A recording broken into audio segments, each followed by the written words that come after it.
안녕하세요. 잔잔한 경제 뉴스의 잔입니다. 8월 14일 2020년 금요일입니다. 8월 둘째 주 원유 시장 동향입니다.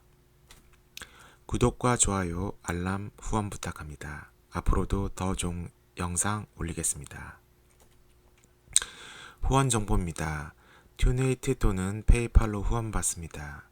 답글 질문 시 간단한 답변이 아닌 구체적이거나 영상 답변 가능합니다. 정당한 후원을 통해 시청자분들이 원하는 맞춤 영상을 제작합니다. 관심 있는 분들은 참여 부탁합니다. 키포인트입니다. WTI, 천연가스, 가솔린 가격 변동과 추세, 원유 가격 하락과 상승 요인, 사우디, 아람코, 남아공, 사소, 주가 변동, 원유 관련 주요 지표, 원유 가격 변동성 전망, 에너지 뉴스 결론입니다. WTI와 천연가스 1일 차트입니다. 금요일 차트인데요. WTI는 42불 50센트까지 상승했다.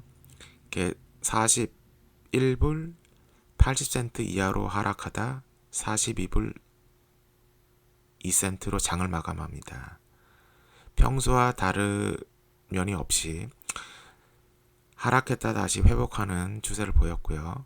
천연가스 같은 경우는 금요일 내내 상승 기조를 보였고 결국은 2불 35센트의 장을 마감했습니다. WTI, 천연가스 모두 이번 주 상승으로 장을 마감했습니다. WTI 5일치 그리고 한 달 차트입니다. WTI를 보시면 월요일, 화요일, 수요일 하락세를 면치 못했습니다. 그러다 목요일 날 상승을 했고요. 금요일 날 하락을 했습니다. 결국은 저번 주에 비해서 상승을 했지만 월 초에 거의 서킷 브레이크 정도의 강한 조정을 받았고 그리고 다시 상승을 했습니다. 이 정도 보면 하향성이 굉장히 강하게 나타나는 상태고요. WTI 한 달을 보시면 결과적으로 한 달 동안 박스권을 유지하면서 등락폭을 하다 42불 24센트로 장을 마감했습니다. 다음 주에는 하락폭이 더 강하게 일어날 수 있는지 확인을 해야 될 것 같습니다. 천연가스 5일 한 달 추세입니다. 천연가스 같은 경우도 원유랑 다른 가격 방향을 보였지만 무엇인가 인위적으로 가격이 상승됐다는 그런 뉘앙스를 가질 수 있습니다. 그리고 한 달 보시면 천연가스는 굉장히 26년 최하의 가격을 찍고 그 다음에 급상승하는 모습을 보이고 있습니다. 천연가스도 원유와 같이 다음 주에 같은 방향으로 가격이 유지될지 있는지는 확인을 좀 해봐야 될 것 같습니다. 투자 시 유의하시기 바랍니다. 주간 원유 가격 변동 원인을 제가 설명해 드리겠습니다. 일요일 저녁 아람코는 실적 발표와 배당금 계획을 재확인했습니다. 실적은 약 66억 달러 정도 벌었고요. 배당금은 2020년 750억 달러를 배당금으로 배당하기로 확인을 했습니다. 월요일입니다. 사우디의 중국 원유 수요 전망이 굉장히 긍정적이기 때문에 원유 가격이 상승할 거라고 사우디가 분위기를 만들어줬고요. 화요일 날은 중국 공장이 감소가 아니라 생산 증가로 돌아섰다는 발표로 인해서 또 상승하는 분위기였습니다. 수요일 EI에서 재고 발표를 했는데 재고가 예상치보다 큰 폭으로 감소했고, 또 이라크가 5월과 6월 감산하지 못한 양을 감산할 거라는 기대로 인해서 상승했습니다. 또 미국 부양책 통과에 대한 기대, 그리고 코로나 확산에 대한 감소, 그리고 소규모 양이지만 미국 전략 비축량 재고 감소로 인해서 상승을 했습니다.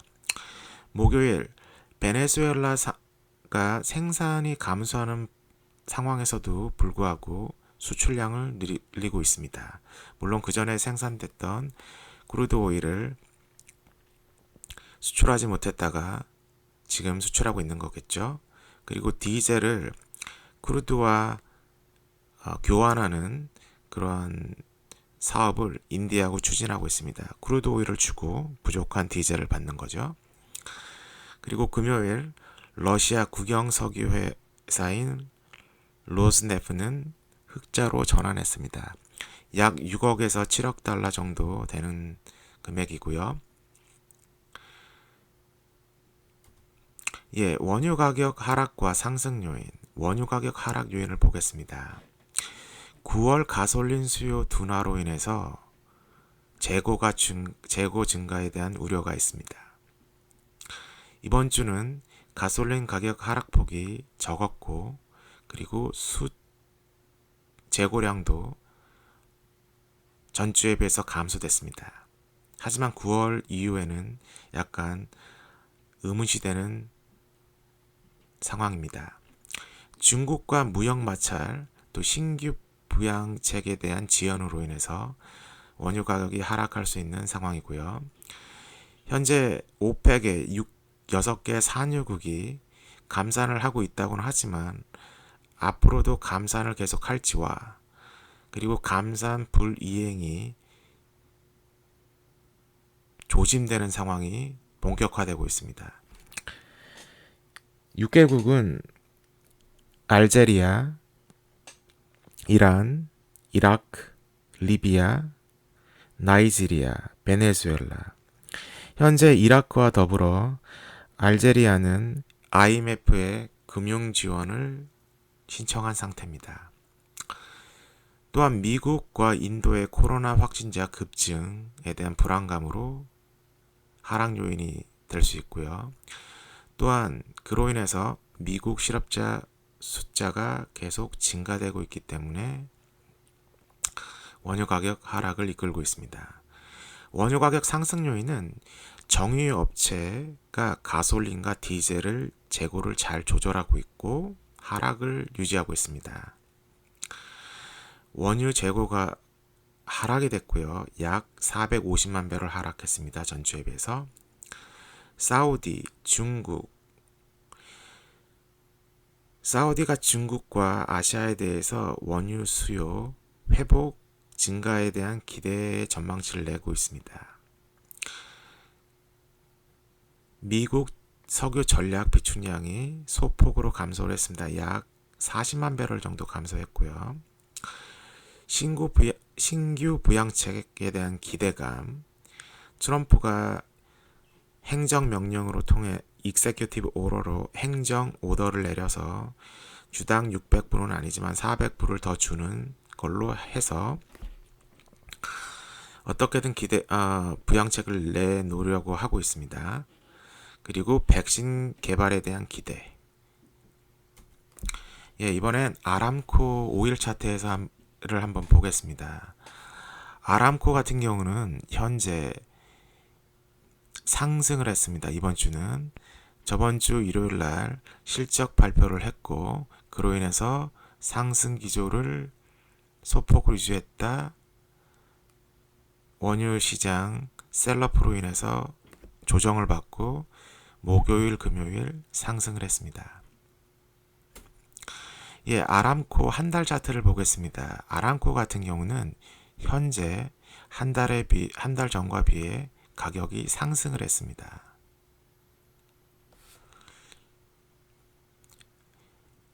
33.2 리알에서 약 33.4로 상승을 했습니다. 예, 이번엔 가장 중요한 1년 차트입니다. 현재 여기 보시면 최고가가 35였습니다. 하지만 올 초부터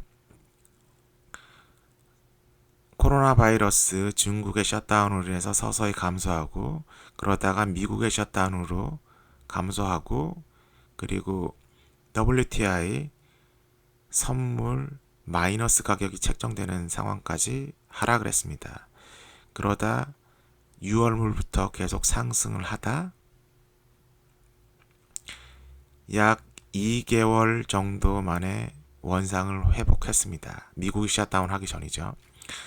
그러다가 중국이 셧다운을 하기 전 가격으로 회복을 합니다. 6월 초순 정도에. 그러다 현재 연초와 거의 비슷한 가격을 유지하고 있습니다. 죄송합니다. 주식 가격으로 보면, 주가로 보면 아람코는 거의 IPO 가격을 회복을 했습니다. 예, 아람코 분기별 수입입니다. 현재 이 수입은 계속 상승하고 하락하다가 완만한 폭을 유지하다 작년 상반기부터 하락을 시작합니다. 그러다 미국 셧다운과 세계적인 셧다운이 본격화된 2분기의 가격 어닝이 대폭 줄어듭니다. 거의 3월에 비해서 1분기에 비해서 2분기는 거의 3분의 1 정도로 감소를 했습니다. 73% 가격이 상승을 했죠. 1년 전에 비해서. 현재 아람코는 원유 가격이 안정되어 있지만 배당금을 750억 불 정도 유지하겠다는 기존 방침을 고수하고 있습니다. 우선 그게 가능할지 안 가능할지는 앞으로 원유 가격이 좌우할 것 같습니다. 예, 이번엔 사솔 주가를 한번 보겠습니다. 이 사솔 주가는 사솔이라는 회사는 남아프리카 공화국에 있는 에너지 회사고요. 현재 1월부터 원유 가격과 거의 비슷한 주가 하락폭을 보이고 3월 말부터 꾸준히 상승을 하고 원유가 40불 정도의 거래가 되기 때문에 주가도 비슷하게 유지되고 있습니다.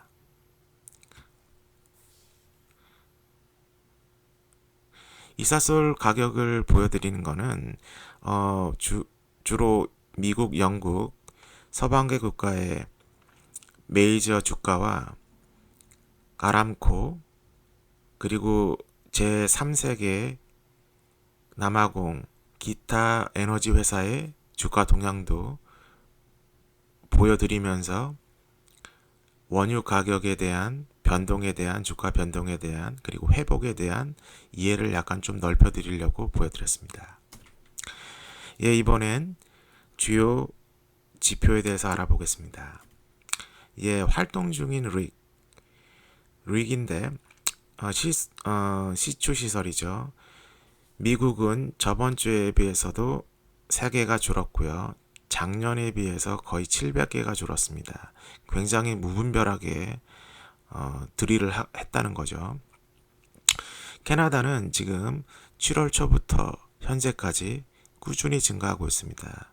캐나다 같은 경우는 원유 가격이 안정화가 됐기 때문에 어느 정도 수익을 내고 있습니다.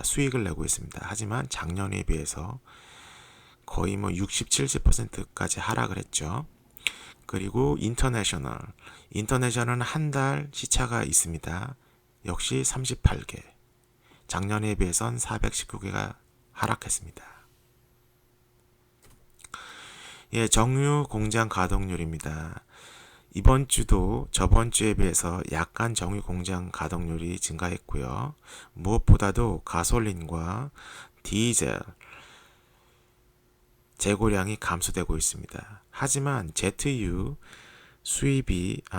수요가 부진하기 때문에 정유 공장은 수익을 내는데 많은 지장을 갖고 있습니다.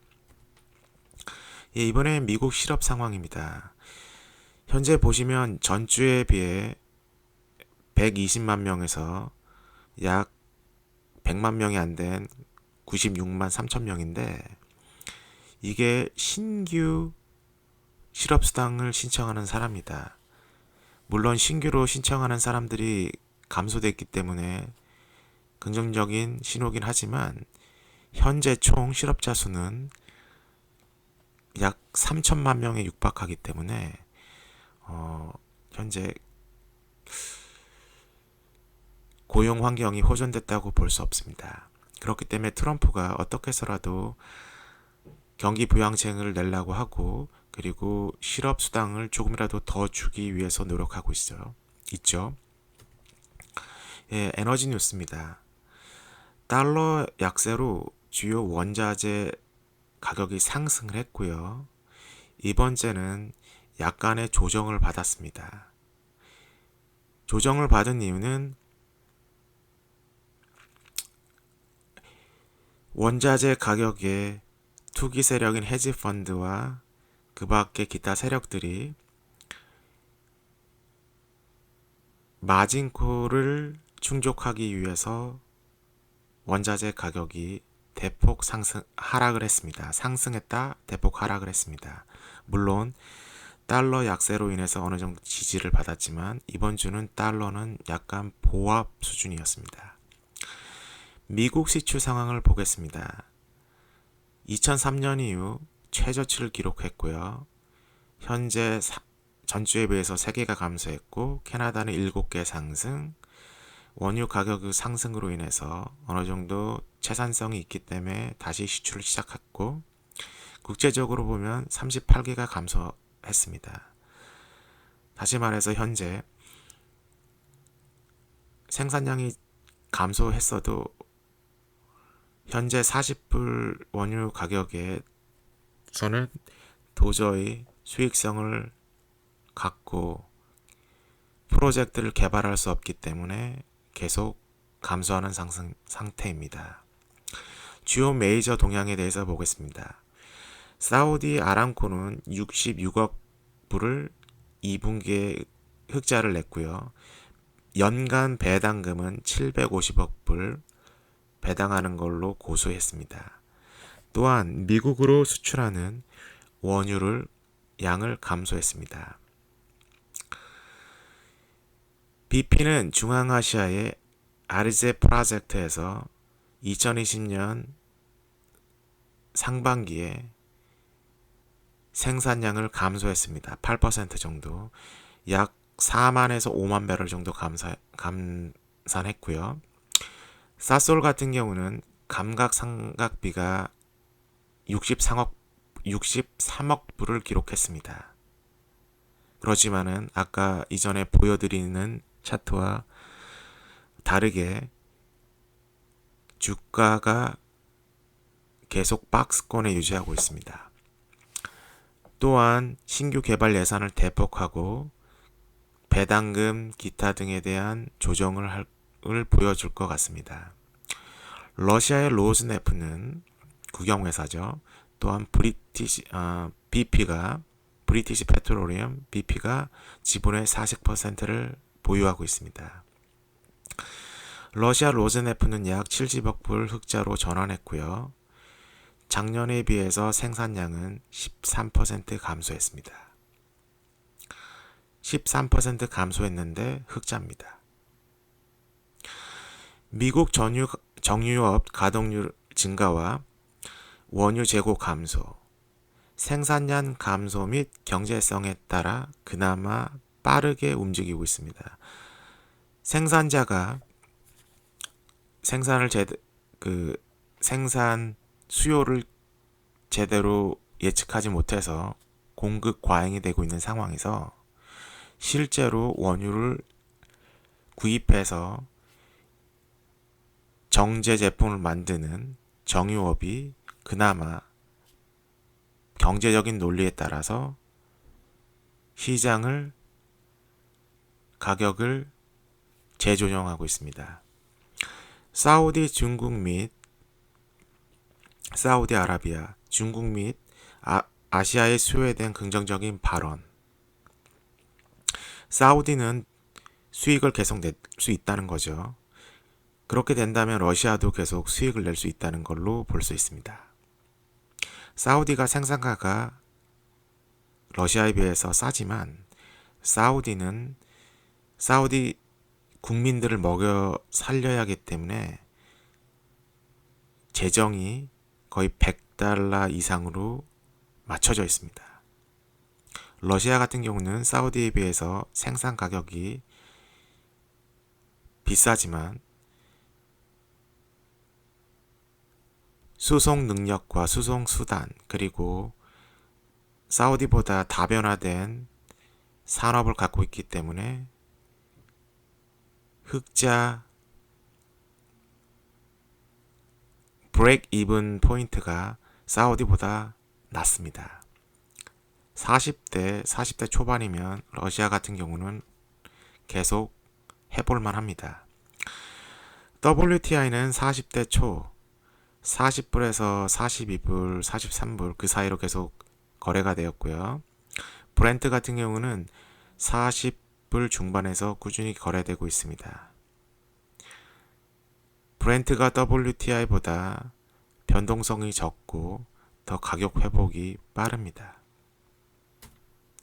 결론입니다. 원유 가격은 WTI, 브렌트 5월 말 이후 40불 박스권에서 계속 거래가 되고 있고요. 하락도는 보합세를 유지할 거로 봅니다. 월요일에서 수요일에서 보여준 것처럼 가격이 거의 서킷 브레이크 정도의 수준으로 가격이 하락했다. 그 다음날 상승을 했습니다. 이거는 엄연히 보면 서킷 브레이크입니다. 3주 연속 달러가 약세로 원유 가격 상승을 하는데 많은 도움을 주었습니다. 시추시설 감소는 업계의 M&A 가속화를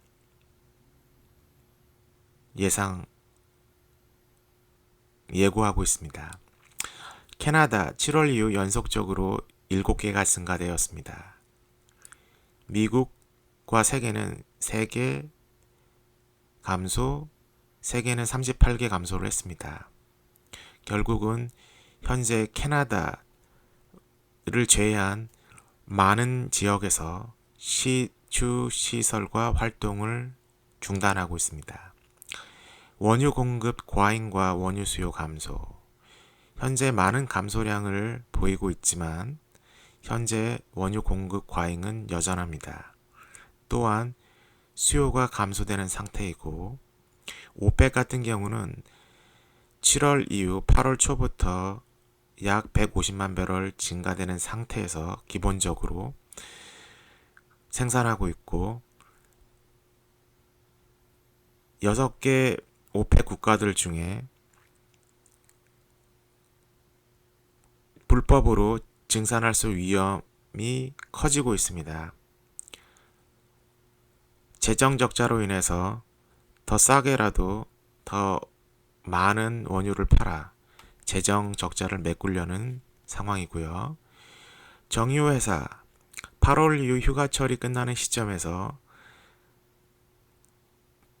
재고와 가동률 조절에 본격적으로 나서고 있습니다. 항공사 제트유 수요 부진은 여전하고요. 항공사에서 여행객 숫자가 증가되고 있다는 소식이 들리지 않습니다. 그리고 캐나다와 멕시코, 유럽에서 미국 관광객에 대한 입국을 허가하거나 쿼런티 자가 격리를 하지 말라는 소식도 들려오지 않습니다. 또한 고용시장 악화와 신규 신청자, 전주에 비해서 약 30만 명 정도 감소를 했지만 여전히 큰 수치고요. 코로나 이전에는 신규 신청자 숫자가 10만 명에서 15만 명 정도였습니다. 현재 100만 명이면 8배 정도, 많게는 10배 정도 숫자가 큽니다. 늘어난 거죠. 그리고 힐링 액트에 대한 통과가 지연되고 있습니다. 트럼프는 임시적인 방편을 마련해 연방정부가 400불, 300불, 주정부가 그 나머지를 부담하는 그러한 분위기로 몰고 가고 있습니다. 이번 영상이 도움이 되셨고 유익하셨다면 좋아요와 구독, 알람, 후원 꼭 부탁드립니다. 제가 이 채널을 운영하고 영상을 보다 더 좋게 만드는데 많은 힘이 됩니다. 감사합니다.